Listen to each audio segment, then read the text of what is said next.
गरीब की दोस्ती। साहब, मैं आपका सामान उठा लूँ क्या? साहिल अभी बस से उतरा ही था कि किसी की आवाज़ सुनकर चौंक गया। पीछे मुड़कर देखा तो एक उसकी ही उम्र का लड़का फटे पुराने कपड़े पहने उसके सामान की तरफ देख रहा था। साहिल ने उसे टालते हुए कहा, नहीं, मैं सामान खुद उठा लूँगा। यह सुनकर वह लड़का थोड़ा सा निराश हो गया और बोला, साहब, कुछ भी दे दीजिएगा, बहुत मजबूर हूँ, कुछ खाने का इंतज़ाम हो जाएगा। साहिल झुंझलाकर उसकी ओर देख रहा था। उस लड़के की आंखों में उसे आंसू नजर आ रहे थे। फिर उसने गौर से उसे देखा तो समझ में आया, यह तो उसके बचपन का दोस्त राहुल है। इस हाल में साहिल ने उससे कहा, पहले मेरे साथ चलो। वह उसे पास के एक ढाबे पर ले गया। क्या खाओगे? साहिल के पूछने पर लड़के ने कहा, नहीं साहब, अगर आप सामान उठवाओगे तो ही मैं कुछ लूँगा। साहिल हंसते हुए बोला, हाँ, मैं जानता हूँ, तुम बहुत खुददार हो, किसी की मदद नहीं लोगे। सामान बाद में उठा लेना, पहले कुछ खा लो। बैठो, मैं अभी आया। लड़का डरते डरते सामने पड़ी मेज कुर्सी पर बैठ गया। साहिल कुछ देर में आकर उसके सामने वाली कुर्सी पर बैठ जाता है। साहिल उससे पूछता है, तुम इस हाल में कैसे? मेरा मतलब, कुछ अपने बारे में बताओ। राहुल ने बताया, साहब, मेरे पिता इसी गांव में एक किसान थे। गांव के जमींदार से कर्ज लेकर उन्होंने फसल लगाई थी, लेकिन सारी फसल खराब हो गई। कर्ज का ब्याज बढ़ता गया। जमींदार ने खेतों पर, बैलों पर और घर पर कब्जा कर लिया। पिताजी ये सब बर्दाश्त न कर सके और फांसी लगा ली। मैं तब छोटा था। कुछ दिन बाद माँ भी चल बसी। स्कूल जाना तो दूर, गांव में कोई काम न मिला, भूखे मरने लगा। तब से जो भी काम मिलता है वह कर लेता हूँ। दोपहर को बस के आने पर कोई कोई सवारी सामान उठवा लेती है तो खाने का जुगाड़ हो जाता है। तभी खाना आ गया। खाना देखकर राहुल बोला, साहब, ये तो बहुत महंगा होगा। मेरी मजदूरी तो बस 10 रुपये बनती है, ये सब मैं कैसे चुका पाऊंगा? साहिल हंसते हुए बोला, अभी मैं आया हूँ, वापस भी जाऊंगा, तब मेरा सामान उठा लेना। साहिल उसे जानबूझकर अपनी पहचान नहीं बता रहा था। उसे पता था, अगर उसने ऐसा किया तो राहुल उससे मदद नहीं लेगा। राहुल बहुत भूखा था। वह जल्दी जल्दी खाना खाने लगा। इधर साहिल कुछ देर के लिए पुराने दिनों में खो गया। उस समय दोनों एक ही स्कूल में पढ़ते थे। दोनों साथ खेलते थे। राहुल पढ़ने में बहुत तेज था। उसमें और साहिल में हमेशा फर्स्ट आने की होड़ लगी रहती थी।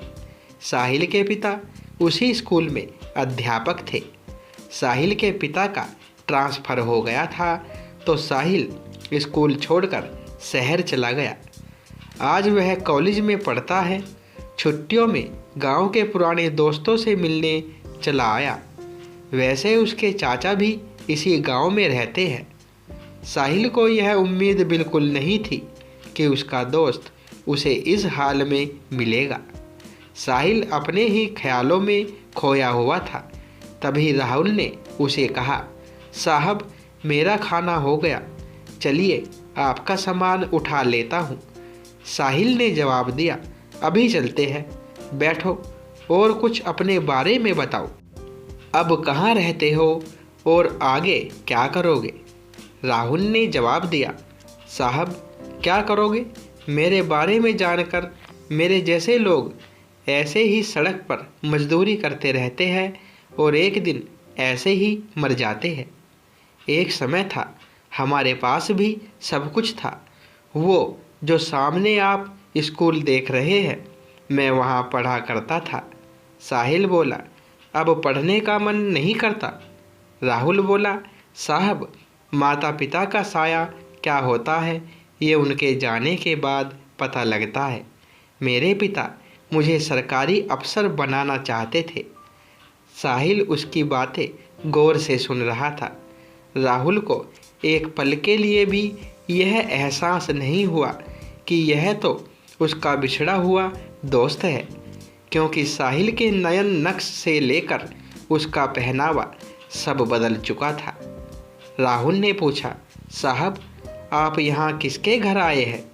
साहिल ने अपनी पहचान छुपाते हुए कहा, नहीं, बस ऐसे ही गांव घूमने आया था। यहाँ कोई होटल मिल जाएगा रुकने के लिए? हाँ साहब, बस स्टैंड के पीछे ही एक होटल है। आपके शहर जैसा तो नहीं, पर ठीक ठाक है। मैं आपको वहीं ले चलता हूँ, राहुल बोला। साहिल ने हाँ में सर हिलाया।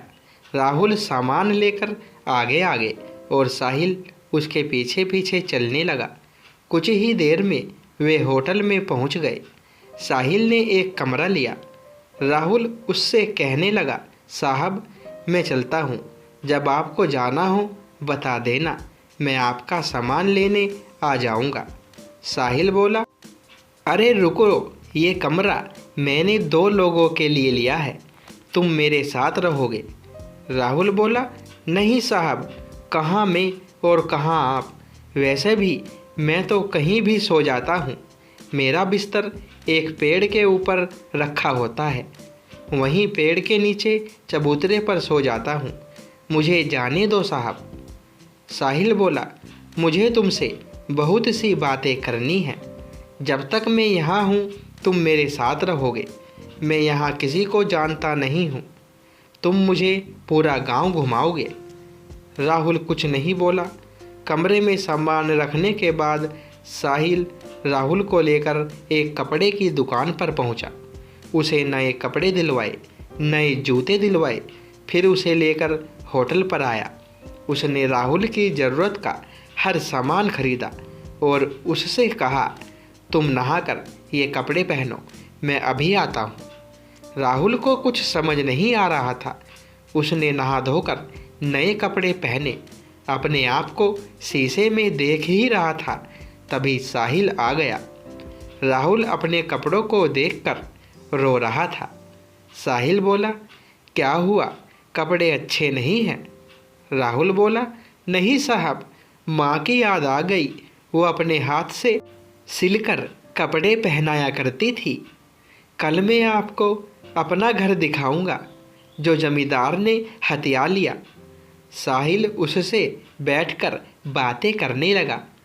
कितना कर्जा था तुम्हारा? राहुल ने कहा, साहब, सब मिलाकर 50-60 हज़ार था, अब तो 80-90 हज़ार हो गया होगा। काफ़ी देर इधर उधर की बातें करने के बाद दोनों सो गए। सुबह साहिल राहुल को लेकर गांव घुमाने गया। वहां राहुल ने अपना घर दिखाया जो बंद था। फिर वह उस पेड़ के नीचे ले गया जहां कल तक वह सोता था। राहुल बोला, साहब, यह पेड़ ही मेरे माँ बाप है, मैं यहीं सोता हूँ। साहिल बोला, राहुल, मैंने तुमसे झूठ बोला था।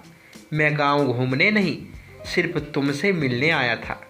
यह सुनकर राहुल चौंक गया। साहिल ने बताया, मैं तुम्हारे बचपन का दोस्त साहिल हूँ।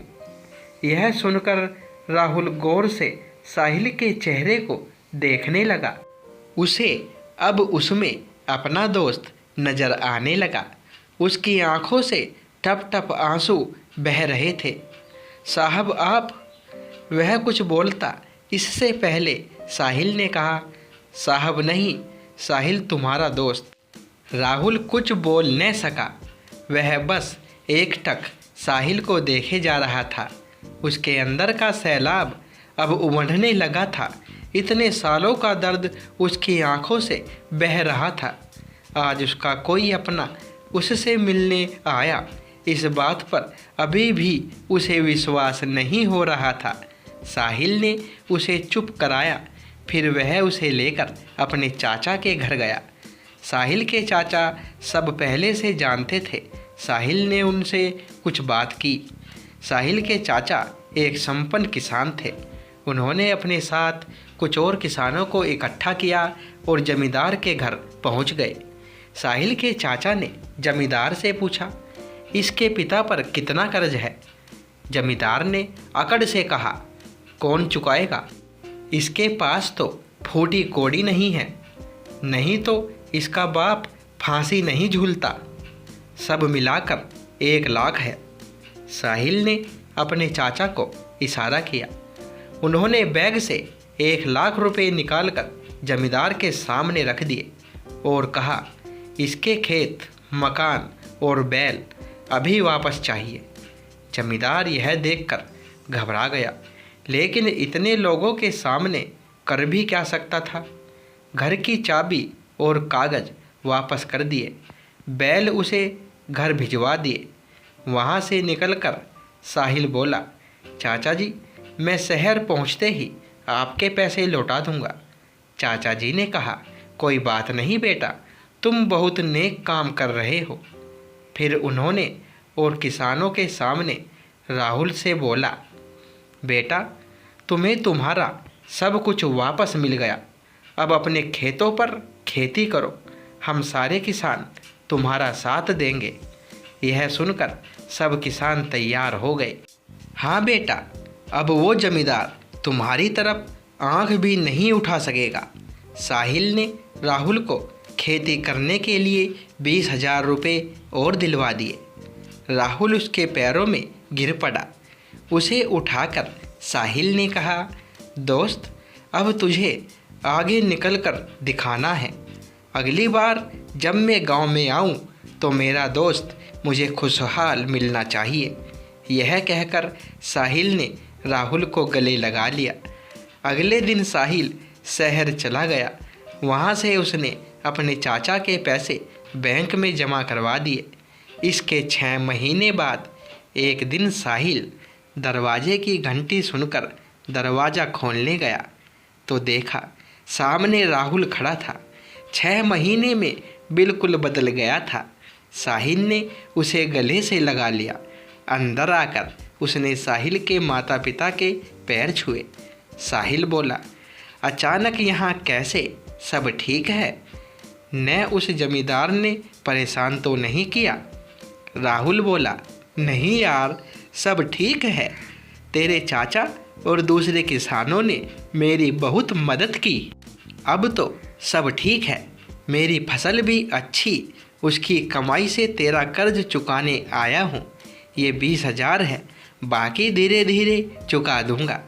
साहिल बोला, तू मेरा भाई है, मैंने कोई कर्ज नहीं दिया था तुझे। तूने कैसे सोच लिया मैं ये नहीं ले सकता? लेकिन राहुल जिद करने लगा। तब साहिल के पिता ने कहा, बेटा रख लो, ये इसकी खुददारी है। जो शिक्षा मैंने दी थी यह उसका ही पालन कर रहा है। साहिल पैसे रख लेता है। फिर राहुल शर्माते हुए उसे अपनी शादी का कार्ड पकड़ा देता है।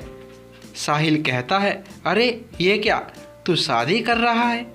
तभी साहिल के पिता ने कहा, हाँ, जब तूने हमें सब बताया तभी मैंने तेरे चाचा से इसके लिए अच्छी सी लड़की देखने के लिए कहा था। कब तक घर में अकेला रहेगा? राहुल बोला, मैं आप लोगों का एहसान जिंदगी भर नहीं भूल सकता। मेरी तो कोई औकात नहीं थी। साहिल बोला, सब ऊपर वाला करता है, सब उसी के हाथ में है। तेरे अच्छे दिन आने थे, मैं नहीं आता मदद करने तो ऊपर वाला किसी और को भेज देता। कुछ दिन बाद साहिल अपने परिवार के साथ राहुल की शादी में पहुंच गया। उन्हें देखकर राहुल बहुत खुश हुआ। उनके साथ पूरा गांव दोनों की दोस्ती की मिसाल देने लगा।